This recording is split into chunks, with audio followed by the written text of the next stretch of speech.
So today, a little bit more technical than last week, we're looking at connective tissue. It separates from our tutorials, at least for the first half. So we're dealing with different topics now, completely independent topics from our tutorials and our lectures. I'll say as well, I've had a lot of emails regarding UPass and UPass sessions being, potentially booked out or not. Don't worry about the booking system, just turn up. All right, if you want to go to a session, just turn up. Despite the fact it says it might be full or not, just turn up and there'll be space for you in there if you would like to go to one of those sessions. So today, when we say connective tissue, we're dealing with this substance that's all throughout our body, particularly our musculoskeletal system. So the connective tissue, it appears everywhere. Some examples are things like ligaments. This is an example of connective tissue where a ligament, for those who don't know, connects bone to bone, made of connective tissue. Tendons as well is an example of connective tissue. Tendons joining muscle to bone. Muscles themselves are not examples of connective tissue, but they have connective tissue layers or wraps surrounding the muscle, which is connective tissue. Bones themselves are made of a form of connective tissue, and adipose tissue, or our fat tissue, is also an example of connective tissue. So all these substances here are very, very different from each other, but they're all part of the same family of structures, if you like, and they all come from the same place. And that's what today's lecture is going to be about, is where do they come from, what relates them, what actually is connective tissue, what is it made up of. So the roles of it, it's got a lot of different roles depending on what sort of connective tissue it is, like binding and support. Example here might be your tendons and ligaments that stabilize joints, might fall into this category. You've got protection, things like bones, an example of protection, like your thoracic cage, you have the way it protects like your heart and your lungs. Insulation, example of the adipose tissue, your fat cells help to insulate the body. And finally, transportation. Blood actually is a form of connective tissue as well, sort of getting nutrients and sending oxygen, removing waste products all around the body. So it's got a lot of different roles depending on what sort it is. Now, they all have the same structures, but the proportionality is different between them. So they've all got what we call ground substance. This is like your filler substance that's in the background of whatever connective tissue substance is. They've all got fibers to some degree. There's 3 types of fibers they could have with different proportions depending on the types. The first type of fiber is called collagen fibers. This is where you get your high tensile strength from. Those who don't know what tensile strength, it's like if you pull something apart, that's put into tension. These fibers are high in tensile strength, so they'll resist that pulling apart motion. So things like when it says that, tendons and ligaments, really high in tensile strength, tendons and ligaments have a really good capacity to resist against sort of pulling apart. Elastic fibers are good for recoil, so they're pretty strong as well, but they'll rebound and recoil back to its main part. Things like blood vessels fit into this category nicely. They're able to stretch and then rebound back to their original position. And finally, you've got reticular. These are thin network type fibers that create storage systems. So fibers like a spider's web, if you like, where things get stuck in them and they can hold this all together. Now, those ground substances and fibers together is what we call an extracellular matrix. So that just means the matrix around the cells. So extracellular, around cells matrix. So this is the binding and support network around all our cells, sort of holding everything together. Which means the final thing must be cells. All connective tissue's got a form of cells, and it's always in 2 forms. You can either have the cell in its immature form, called a blast cell, or a mature form called a site cell. So when you see a cell's name, often it'll have these sort of off the back of it. It'll be something blast or something site. That just means it's the young or the old version of that cell. And these 3 things go together in different proportionalities, in different ways to form the type of connective tissue that we're dealing with. So if this was the microscope view of just a version of the connective tissue, we'll have a look at each of the structures within this. So number 1, that'll be a ground substance. So the back space, if you like, that in around everything, ground substance. Number two, that'd be an example of collagen fibers. So those big, thick fibers, they're the ones really resistant to tensile strength. That's where you get the tension, the strength from in a lot of these connective tissue that's high in that. So if it is high in that, then it is high in tensile strength. Those little orange ones, that's where you get your elastic, that's an elastic fiber. So that's the recoil fibers. There's your reticular, those little network spider webs that things can cling to, connect to, get lost in. And then we've got all the other blobs and splotches around. They're all different versions of cells. That there is an example of a blast cell. So it's an immature cell, and that is a site cell. And all the rest are different forms of cells doing different things. There's hundreds of thousands of different types of cells in our body doing different things. So that's just your basic sort of snapshot of what it might look like. But we've got certain types. So now we go on to actual types of connective tissue. The first type is called connective tissue proper. It's got two different subclasses. One is dense connective tissue, and this is our example of our tendons and ligaments again. So really great resistance to tension. You can see it's kind of this stripy, wavy type pattern when you look at it under the microscope. That's essentially a lot of fibers. Those little black sort of dots within that, they're your cells. So heavy on the fibers, not so much on the cells. Take the opposite end of the spectrum. Here we've got loose connective tissue. It's kind of the opposite, and then that's a lot of cells and not much of the fibers. They would have some subtle reticular fibers and stuff around there, but doesn't have a lot of the fibers that you see up in that top.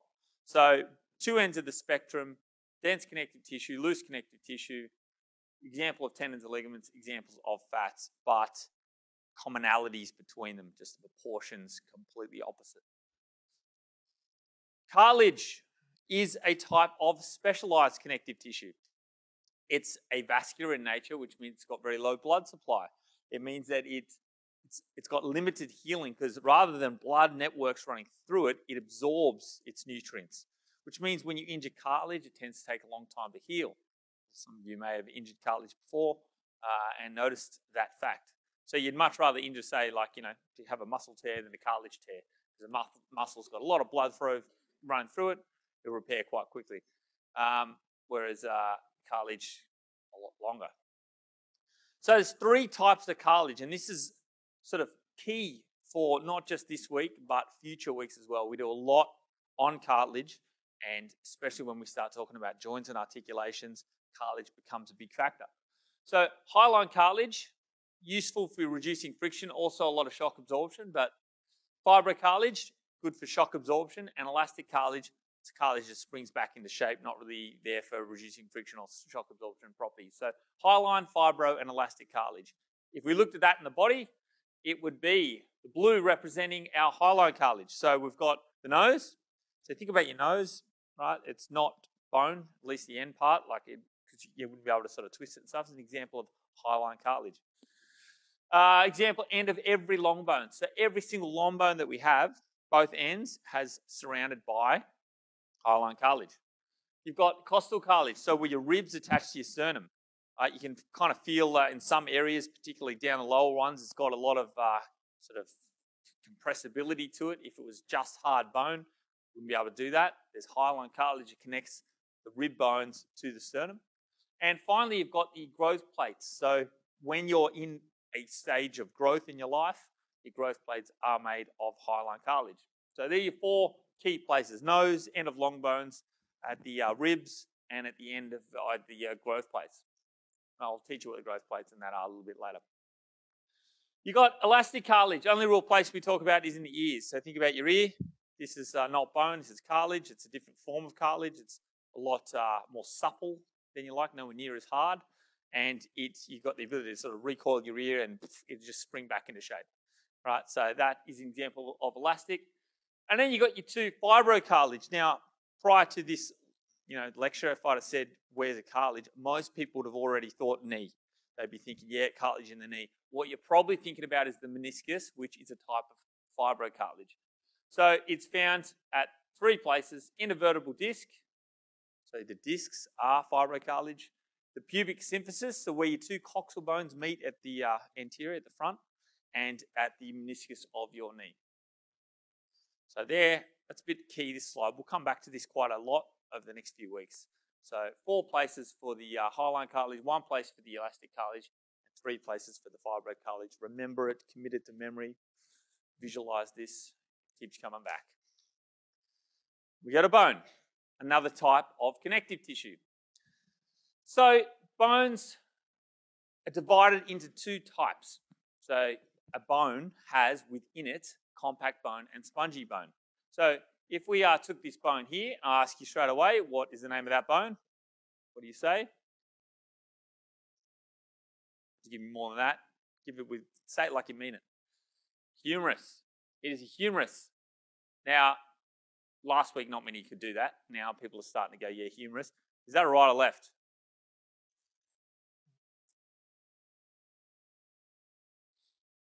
It created a lot of confusion in the tutorials, like the first part. People were good at it at the end, and then now it's gone already. We're going to do it every single week at the back half. That's a right humerus. You're looking at the front of it. You've got the hourglass appearance here. You've got the larger sort of lump on the inside there. The absence of the big ditch, the big hole that sort of lines here, means you're looking at the front with that on the inside. That must be a right. More of that to come later. But when you look inside it, like on the outside, the texture looks very even. If you looked at the inside of it, you would have that being your compact bone, so those thick layers of wall, and that being your spongy bone, which is that honeycomb type appearance. So it's not all the same if you crack this bone open. Each of these things have different things going on within them. I'll come back to bone structures. To finish this off, blood is the 4th type of connective tissue. You just wouldn't think of blood being a form of connective tissue. I'll explain why it is in a moment, but blood carries the nutrients around our body, removes metabolic waste. So there are your 4 types: connective tissue proper, cartilage, bone, and blood. How do they go together? This table is key, right? It's a real big summary table of not just this topic, but a number of topics. Now, if I just explain it sort of step by step, you'll see sort of how useful it can become. We'll start with the light blue through the middle. That's what we've already learned, the 4 classes: connective tissue proper, cartilage, bone, and blood. Right? Beneath that, we've already kind of learned for the most part. You've got the 2 types of connective tissue proper, loose and dense. You got your 3 types of cartilage, hyaline, fibro, and elastic. 2 types of bone, compact and spongy. That bit we've kind of got already. Now, why are they linked as connective tissue? Because I would think that bone and blood, for example, are completely different, like opposite. They couldn't be further apart.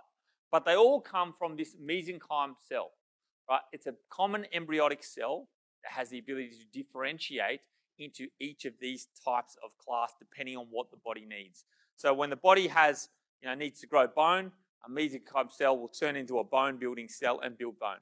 When it needs to grow cartilage, it will turn into a cartilage-building cell and begin to grow cartilage, and so on. So this mesenchyme cell is a common cell that differentiates into one of these 4 classes. That is why they are linked as that connective tissue family. And you'll notice that when it goes into the cells, it goes into these different cells. Now, I've blocked out blood because blood is extremely complex. You could do an entire subject just on blood alone, right? The chapters in the books is like blood books are huge. So for this subject, you just have to know that it's a type of connective tissue and roughly what blood does, and that's it. I'm not going to go into any more detail. Now, when you look, let's say connective tissue proper, have a look at it goes fibroblast, fibrocyte. Here it goes chondroblast, chondrocyte. Here osteoblast, osteocyte. Remember with that blast and cyte, immature and mature bone cells. So it goes from an immature to a mature in each of these cases. And then the first word is the prefix for that class. So if you're dealing with connective tissue proper, which are largely fibers, you've got the word fibro first. So it goes mesenchyme cell, say you want to build a tendon. Mesenchyme cell differentiates, evolves into a fibroblast, evolves into a fibrocyte, these making collectively connective tissue proper, either loose or dense. If you want to become a cartilage, it goes into chondro. Right? It's chondro. Anytime you see that sort of prefix chron, C-H-O, whatever after that point, that means cartilage something. So it goes cartilage immature, cartilage mature, and then one of the types of cartilage. Anytime you see bone, you'll see that ossification, bone formation. So osteoblast, osteocyte, bone into its 2 parts, compact, and spongy.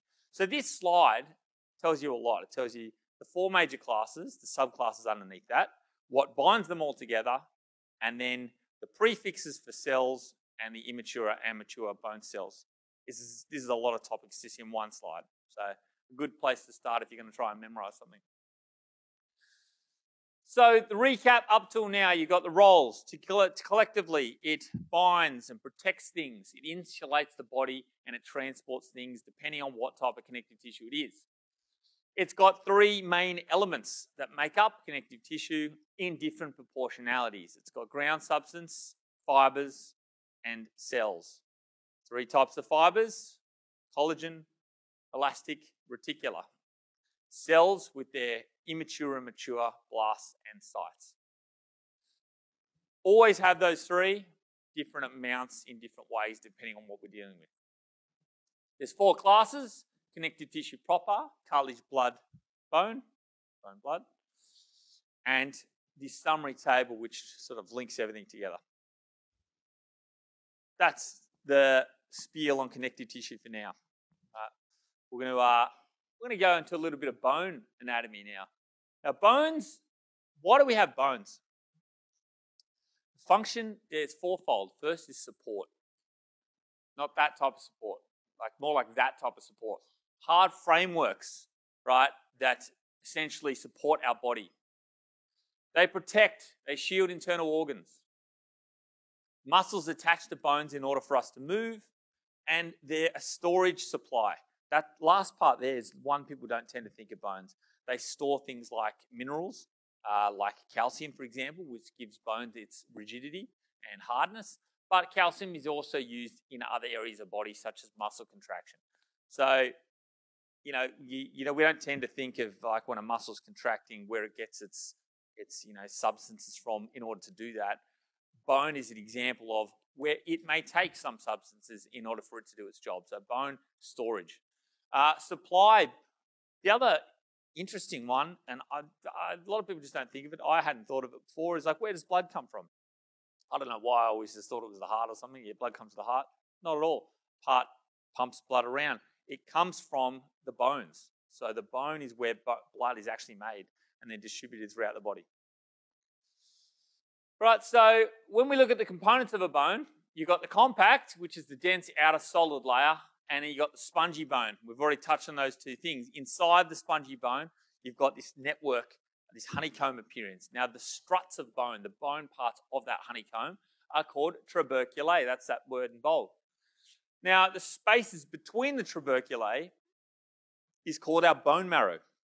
Now, this bone marrow can either be red if we're producing red blood cells there, or yellow if it's essentially turning to fat. Now, pretty much there's a common thread throughout this entire anatomy unit. If something is red, it's usually got something to do with blood. If something is yellow, it's usually got something to do with fat. Right? It's kind of just like a common rule. So depending on our stage of growth and how much growing is going on, we have this bone marrow changing between red and yellow. Red when we're during stages of growth and we need a lot of red blood cell production. Yellow when we're in more of that sedentary or decreased growth and it turns to fat. So if I have a look at each part, there's a snapshot of what my spongy bone would look like. Right, so that's your spongy bone section there. That's your tuberculae, those struts, those bony struts that make up that sort of honeycomb. In between that, the gaps is your bone marrow. That would be your compact bone, just a thin layer on the outside. That's in the head of the bone. If I looked at the shaft of a bone, it's going to be pretty much predominantly compact bone. There's no spongy bone really in any of the shaft. It's got other features. Now, here's a flat bone. We've been looking at humerus for a while. This is a completely different bone. Bones found in your skull. We can see the same types of appearance of spongy and compact, but just it looks completely different. This is what we call like a sandwich. Compact layers with spongy bone in the middle. So it doesn't always have to be spongy bones at the end with the shaft being compact. Here's an example where there's this even proportionality, more like a sandwich, compact, either side of the spongy bone in the middle. So bone is always made up with organic or inorganic materials. The organic materials being the part that we produce in our body, which is our collagen fibers, makes up around 35% of our bone. This is where it gets its flexibility from. Whereas the minerals make up about 65% inorganic, meaning we put the minerals into the body, providing the hardness and rigidity. And it's the combination of collagen and the minerals that makes it both hard and also a little bit pliable, not so easy to break. It's durable without being too brittle. So if I showed you that picture there and said, what's it missing, what would you say?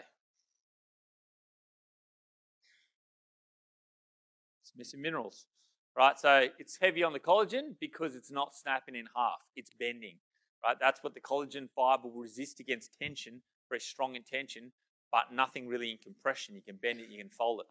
The minerals would give it that hardness and strength.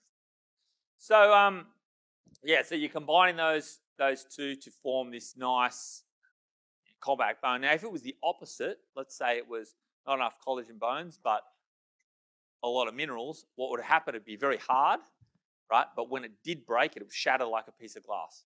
It'd be wouldn't bend at all. It would just go from solid to just smash into a million pieces. That's the two ends of the spectrum. Right.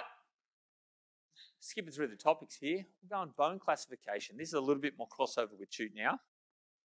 So when we say classify a bone, that's if I said to you in future, and I will say it a lot in future, classify this bone, this is what we're talking about, right? This next section, right? So bones are classified according to their shape, right, fundamentally, and the shape is built about the needs of the bone. So if we took an example of the femur, it's very big, right? It undertakes a lot of load, takes a lot of weight. It's also very hollow because of a weight issue. Essentially, if it was solid, you'd be walking around like you're walking on the moon, you'd be very heavy, or walking in quicksand, I should say. All right, so the first type of bone classification is called a long bone. Long bones are essentially longer than they are wide. Examples of long bones are essentially all our limb bones except our carpals, tarsals, and patella. That means your femur is an example of a long bone, your humerus, your ulna, your radius, your fibula, right? Even your phalanges, even just the small part of your phalanges. So that little part of my pinky is a long bone, just the same as my femur is a long bone. They look completely different. The size is completely different, but it's about the shape, not the size. They're longer than they are wide. Right, so pretty much if it's in the limbs, just remove those three and you're looking at a long bone. Then we go short bones. About the same. They're always they're not cube exact, like they're always an odd shape, but they're about the same height as they are breadth. And really the only examples here we've got are our carpals and our tarsals. All right, so we're dealing with short bones. Think carpals or tarsals, that's it. So in your wrists and in your feet, they're short bones. Flat bones. Flat bones, they're the thin layers like the sandwich I showed you before with the compact bone layers on the outside and that honeycomb appearance in the middle. So these two parallel layers. Examples of flat bones: scapula, clavicle, ribs, sternum, skull. If you're going to stuff a bone classification up, it's probably going to be a flat bone. These ones are the most difficult to remember because a lot of these look like they might be long bones. Let's take the rib, for example. Think about a rib. It looks like a long bone. It fits the classification of the long bone. It's longer than it's wide. The difference being what I showed you before with those images is these bones have no sort of ball ends with the shaft. These bones are those two parallel layers with the spongy bone in the middle. So if you broke a rib open, any part of the rib, it essentially looks the same on the inside, two parallel layers with a spongy bone. That's different to if you broke the femur open, the ball ends would look quite different from the shaft of the bone. So it's not only shape, now I'm going second tier, it's not only shape, but it's the way the bone is formed that'll put it into the classes. So in other words, these ones here, you're likely to be a bit confused because they look like other things. You just got to remember these ones are flat bones. Irregular bones, complex shape, no particular, you look at it and say, what is that shape? And you say, I don't know, it looks funny. So you've got vertebrae right down to your sacrum, coccyx, and your coxal bones. Right, essentially this core structure here with your hip bones, they're your irregular bones. Finally, you've got a sesamoid bone. This is a specialized short bone, but the definition of a sesamoid bone is a bone found within a tendon. right? And the example we're using here, there are others in the body, but we're just using the patella for the level that we're going to in this particular course. So patella changes the angle of pull. We're going to do a whole lot on the patella and some shoots a little bit later, which talk about the roles of the patella and things like that. But for now, a bone, the patella is an example of a sesamoid bone. It does look like a sesame seed shape. That is not the definition of it. That's important. People love writing that in exams. What's the definition of a sesamoid bone? Sesame seed shape. It's not correct. Nothing to do with food. So if I said, now, I will ask you, classify the vertebrae. What do you say? Irregular. Classify the humerus. Classify the tarsal. Classify the sternum. Flat. Classify the patella. Sesamoid. So we would have irregular, long, short, flat, sesamoid. Right? And we should be able to throw any, and I'll do a little bit later, any bone at you and say, classify this bone. Same, what type of bone is this? Same thing. All right. Right, so recap there, long bones, longer than they are wide. Rectangle is a bit obscure, but you get the idea, longer than they are wide. Short bones, about the same cube. They're not, a cube shape, but they're about the same height as they are width, roughly. Flat bones, you got that bone sandwich. If you're going to stuff them up, probably in the flat bones, so definitely memorize them. It's how they're made, not how they look. And irregular bones, they look funny. They're a bit complex, no real known shape or structure. Your vertebral column with your pelvic area. And sesamoid bone, a bone found within a tendon, looks like a sesame seed, but not defined as a sesame seed. That's it. That's your 5 bone classification. It's going to come up. We're going to do that to death over the next 5 weeks. So by the time we hit exam time, you guys will be all over that. Every bone, we'll be going, what's this bone? Classify it. You guys will be yelling out all the right answers. It's going to be fantastic. Structure of the long bone. So let's look inside a long bone. You've got a diaphysis, which is our shaft. So when we say diaphysis, we're talking about shaft. We say epiphysis for the ends of the long bone. So this is just referring to long bones now. So if we look at the diaphysis, inside it or around it, straight away you've got what we call the periosteum. Now, periosteum is this layer of that wraps around a bone where you've got blood vessels running up and down through and nerves running up and down through, sort of bringing a bit more life to this bone. Now, when you think about it, and this next week is all about bone formation, so this is kind of the precursor to that. Right now, I'm going to tell you these structures are there. Next week, I'm going to tell you like how they got there, if you like. So if you've got a bone and you're thinking, I've already told you blood is made in the bone. How does the blood get out of the bone? Like, it looks pretty solid to me, right? It's not that solid. Bones are quite porous. They have different sort of blood vessels running in and out of them. So the periosteum is part of that blood vessel system that surrounds a bone. So it's there, blood supply around the bone, the blood is passing in and out of the bone and moving through the periosteum. Because when we look, there's the periosteum there, there's your compact bone. Now the compact bone, I'm going to explain some of these structures later. So it's full of osteocytes, sort of mature bone cells. They've been sitting there a little while and they're all compressed together to make it nice and compact. But I mentioned before, and you can see it, already you've got these little canals or pathways, and that's what we call a Haversian system. So this is the system in which blood can move throughout a bone, in and out. So that's what a bone looks like when you look at sort of the breakdown of it. This Haversian system, passageways, nerves and blood vessels run through. Each passageway is called an osteon, which means that is an osteon. It's one unit of a bone, one passageway. All of them are osteons. Right, so that is how the blood, that's pretty much the end of that component of the lesson. Inside that compact bone, you've got an endosteum, right? Endosteum is the inner layer. It's got osteoblasts and osteoclasts. Haven't mentioned clasts yet. They're bone-destroying cells. So bone can be made. It can also be unmade. I'm going to talk about that next week as to why you would want to unmake it. Right? Why would you want a cell that can break a bone down? You actually do need these. You want these. We'll get into that later. For now, it's just they're found there. And then you've got this medullary cavity. It's this big cavity up the middle of a bone which when it's red, it means there's blood formation going on there. When it's yellow, it means it's a fatty deposit going on there. Now, for the most part, youth, our children have red going on there. For the most part, our adults have yellow going on there. Once we've reached full bone growth in our long bones, it tends to deposit fat through our medullary cavities. When anemic, the body converts yellow to red to form more red blood cells.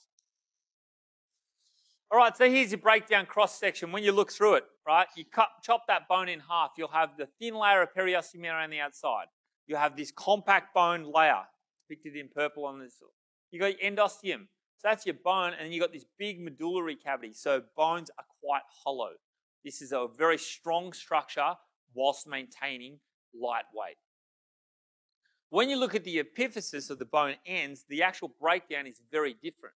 So at the end of our bones, we've got hyaline cartilage. That was one of the first things we learned when I said, where's the hyaline cartilage? We said the nose, the end of long bones, the ribs, and the growth plates, the epiphyseal plate. So where we say at the end of long bone, it's got a specific name, and the name is articular cartilage. Articular coming from the word joint or articulation. At the end of long bones, it's called articular cartilage. So it's made of hyaline cartilage, but it's called articular cartilage. So every end of long bone's got it. You can see just that blue layer that's around the end like that. And then you've got spongy bone on the inside. It's got a very, very thin layer of compact bone, but it's predominantly the ball ends are made up of spongy bone. Right, again, where the bone marrow is, where red blood cells are made, and it passes in and out through the bone into the bloodstream. Then you've got this epiphyseal line, so the juncture between the epiphysis and the diaphysis. So where the ball end meets the ball shaft, you've got this layer of hyaline cartilage. Now, during growth, this is where our bones grow. So when we're growing up, right, peaking at 21 for females and 21 for males, 18 for females on average. Where this happens, what actually happens is the cartilage at the growth plate grows and then gets filled in with bone, and then grows and then gets filled in with bone. So the cartilage grows and then the bone fills it in, as opposed to what we might have thought, which is just the bone growing. Right? And this happens at the epiphyseal line. So once you're done growing, that calcifies, essentially fuses over, the bone ceases to grow. So if we just did a cross section, you'd see a thin layer of articular cartilage, then the yellow being predominantly spongy bone, and then you got your epiphyseal line, which is only active up until it's, you're at full length, full growth, and then it will calcify and become just like the normal bone, like everything else. So that's your two parts. Diaphysis on one side, you just remember those four things. Periosteum, layer around the outside with your blood vessels. Compact bone, the hard part, the hard exterior of a bone. Endosteum, the inside, there's different cells lying on the inside.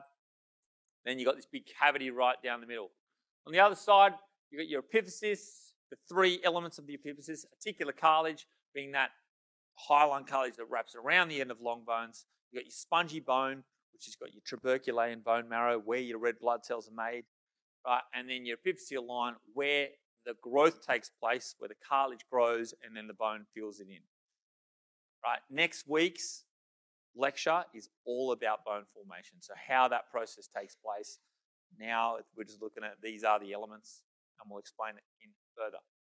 So let's go to revision now. Always the funnest part of every lecture, the stuff you should actually know. All right, so if I threw that up and said, name the bone, what would you say? Coxal bone, correct. If I said, classify the bone, what would you say? Irregular. Right. And now if I said, is that a right or a left, what would you say? You've got a 50-50 shot. That's the type of stuff you need to know how to do. What are we looking for? What can we see? Right, a couple of landmarks that we learned already in class. You've got this pointy part here at the front that always faces forward. You've got this rounded part here at the back. That's the part you sit on. So we know we're looking at the front, and we know that that's the back. So, and I can't see the socket. It's on the other side. Therefore, I must be looking at the front of a right coxal bone. Right, half the room just gave yourself a pat on the back. Right, going, yeah, that's what I thought. You didn't say it, so it doesn't count. Name the bone. Femur. Classify the bone. Long, right, or left.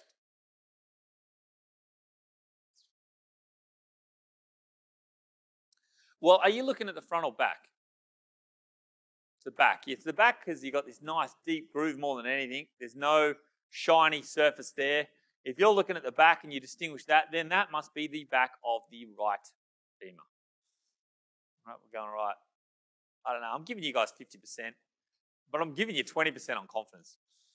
You guys are going right, but you're saying in a way it could be left, like right. And then whichever one I say, you're like, yeah, got it. Name the bone. Clavicle. Classify the bone. Classify the bone. Flat. Right or left. Top or bottom. So you can't do right or left if you don't know top and bottom, because you need that to do right or left. You're looking at the bottom of it, right? You're looking at the bottom of it because you can see this groove here, there's a bit of a lump here. The top all looks the same. It's smooth. There's no different texture, right? This is a blunt end at this end. This is a flat end at this end. You're looking at the bottom. It curves forward at the shoulder, which means you're looking at the underside of the right clavicle. We'll get there. And a half you going there. Name the bone. Classify the bone. I think we've got the classifying going all right already. Very good. Right or left.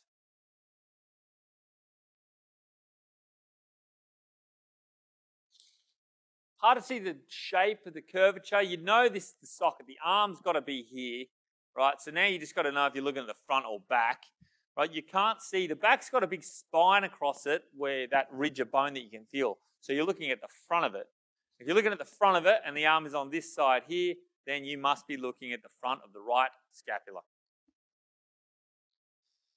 And if you really understood what today was all about, you should be able to complete the sentence. This lecture was a blast. That's it. See you in either UPass classes or tutorials.